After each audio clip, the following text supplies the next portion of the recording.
It had been a long and emotional week for Formula One, and what I think everybody needed in Hungary was a great race, and we got it. An incredible race. A run of consecutive podiums for the Mercedes-AMG Petronas team came to an end, shockingly, with both Nico Rosberg and Lewis Hamilton failing to make it onto those 3 steps at the end of the race. Instead, it's the second victory of the year for Scuderia Ferrari, and one that meant so much to them, to Sebastian Vettel. He equals Ayrton Senna's win record of 41. More than that, though, at the end of the week where the drivers had to lay to rest one of their own, a driver who was destined for a future at Ferrari, it meant so much more to them, to everyone in the sport, particularly to race winner Sebastian Vettel. It was an amazingly emotional week, and it ended in the most incredibly emotional fashion. Here's your race winner, Sebastian Vettel. It has been an incredible week anyway, so yeah, it's difficult to put in words. I think Ayrton is not remembered for his wins and for his championships, but for his style, and it's unique. So I think we all have to find our own way, but it's a privilege and an honor to have the chance to be close to him, at least if you look at some of the numbers. You talk of having your own style. You have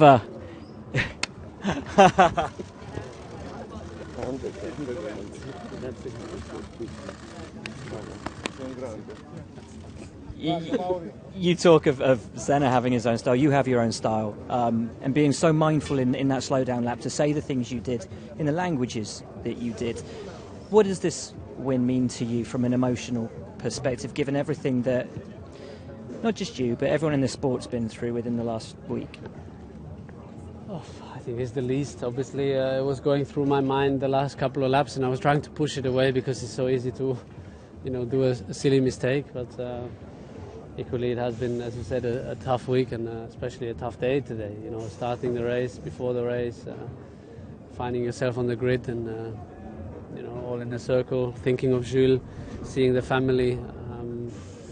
Being there on Tuesday as well, it's been very tough. So I think it's the least that we could do to raise hearts out today for him and for his family. And I think all the drivers that have been on the grid in Suzuka last year, all the drivers that have been on the grid this year, he will always remain part of our lives and part of our racing when we jump in the car and close the visor. Second and third today, 2 Red Bull Racing boys. Well, you could say it was an all Red Bull Racing top 3, actually, given that Sebastian was such a long time a Red Bull junior, then a Red Bull racer. But no, Red Bull Racing's Daniil Ricciardo and Danny Kvyat in third and second. Kvyat's first ever podium, bringing it home in second place. Ricciardo with an amazingly topsy-turvy race, bringing it home in third, despite penalties and damage and you name it. A great run from those guys. And also in fourth place, just behind them, Max Verstappen. It was a Red Bull fest today, and when you look at what that team has been through throughout the opening part of this season, with the engine woes and things not coming right for them, an astonishing turnaround in performance, in fortune, and will put both Red Bull Racing and Toro Rosso into this mid-season break, I think, in an incredibly positive frame of mind. So Max Verstappen P4, Daniil Ricciardo P3, but first and foremost, Danny Kvyat, first ever Formula One podium. What a huge result. You must be... actually, you tell us your emotions right now, rather than me putting words in your mouth. Well, I guess you would expect that it's very hard to describe with my own words what's going on inside myself, inside my mind. It's a very special day. So many emotions. It's been so up and down. Yesterday I was so frustrated with myself in the car. And today it's been just a fantastic turnaround. Such an eventful race. Many things been happening, but nevertheless, we as a team deserve this result, and I think this goes to our team, to all the guys who've been working so hard, and to Jules and to his family, because we lost a great person, and I lost a very, very good mate. I knew him for 1 year, but it's been enough to be a very sad day for me. It looked like a race Jules would have enjoyed. A lot of battles, a lot of fights, really hard fought. Has it been something that you guys needed to get out there and pull the visor down and get racing again? Yeah, obviously that's the thing, you know, it's been such a tough week, to be honest. On Tuesday we've been saying last goodbye to Jules, and it's been very hard and heavy heart for all of us, especially for who was there. On Thursday I was distracted, I was nowhere. My engineer's been talking to me, but it was going from one air and it was exiting from another air, and my mind was somewhere else, was still there in Nice. But then on Friday, you know, as a racing driver, I close my visor, and it always helps me to distract myself from anything in this world. I'm in another space, and this helped. But you know, today, before the race, minute of silence, meeting Jules' parents again. It's been always mixed, and you know, we will always carry him in our heart. I guess fighting like this, getting a result like this, the best tribute you could pay to him. But how difficult was it? Let's talk through the first few laps of the race. Massive vibration. We could see from the outside your front wing vibrating so badly with that flat spot. Did you fear at that point that it would maybe be too hard to carry on? Yeah, we were discussing. I thought it was over, to be honest. So it's unbelievable how the life can turn the things around. You know, we were thinking about retiring the car during the first stint. Then we had to make an early pit stop, which compromised our strategy and everything.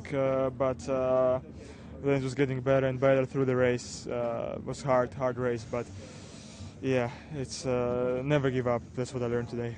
Yeah, you said that on the podium. I think we can all agree. Great job. Well done. Thanks. Thank you. Your trophy's a bit bent, mate. Yeah, dropped it. It's got more character now. Much like your car. Yeah. Didn't end in one piece either. A really eventful race. Talk us through it. Yes, eventful to say the least. My car looks like it's been through hell and back.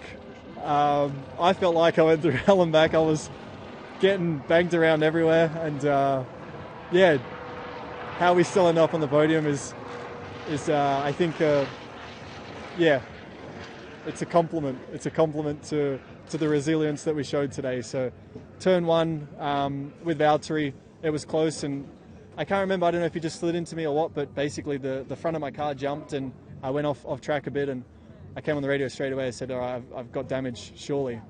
And then I did the first lap and I was hanging in there with Danny. I was actually quite a lot quicker than Danny. And I was like, okay, maybe the car's fine. Then Danny let me pass, and then we got through the Force India and Bottas quite quickly, and we had good pace. Then doing our race, safety car came out. We put the new option on, which we saved yesterday. So I was like, yes, it paid off. On the restart, Lewis had a really poor exit out of last corner, so I had a run on him. Just went on the outside, turn one, and I couldn't see him, but I just assumed he'd locked a little bit and ran in the side of me. I went off track again. My side pod was flapping around everywhere. I saw debris in the mirrors. Then I was like, okay, car's damaged. Maybe that's the end of our race. Next thing you know, I'm catching Vettel and Nico, and the car was definitely affected in right-hand corners. I was sliding around a lot more, but I guess with the option, we still had good pace.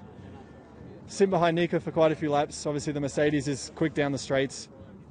He had a bit of a slide, you know, there with a few laps to go out of the last corner, and I said, okay, if I don't go this lap, then my chance of a victory is surely over. I was far back, but I went for it. He left me room. You know, I thought he was fair, but then just on the exit, I just felt like he came across a little bit too soon and just chopped me off. So unless I lifted, I don't think there was a way to avoid it. We both touched, and then obviously that ruined our chance of victory. But to still come back, be on the podium, set the fastest lap, it's still a pretty eventful and happy race. We stood here yesterday, and you said the podium is definitely on for you. We discussed the possibility of a win. With a few laps to go, it looked like a replay of last season. Yeah. There's a Mercedes, a Ferrari for you to get by. And from a turnaround for you guys at the team, double podium today, from where you've been, the lows that you've experienced this season, how does this feel going into the mid-season break? It definitely feels good, you know, and I had deja vu those last few laps when I was catching the guys. I was like, can you believe it? We're in a chance to win this thing again. And I really thought we could. So it was a nice feeling to have that back, to fight for a victory. And for the team, you know, it's definitely been a tough year for the team standards, for our standards. So to get a double podium, obviously for Danny to get his first one, it's great. He was there, right place, right time, but you know, he was putting in the race he needed to. So congrats to him. And yeah, the team can go into the summer now knowing that, sure, you know, some things fell our way today, but we did have pace. You know, we definitely had pace, and we got a lot to take forward with pleasure to Spa. So happy with that.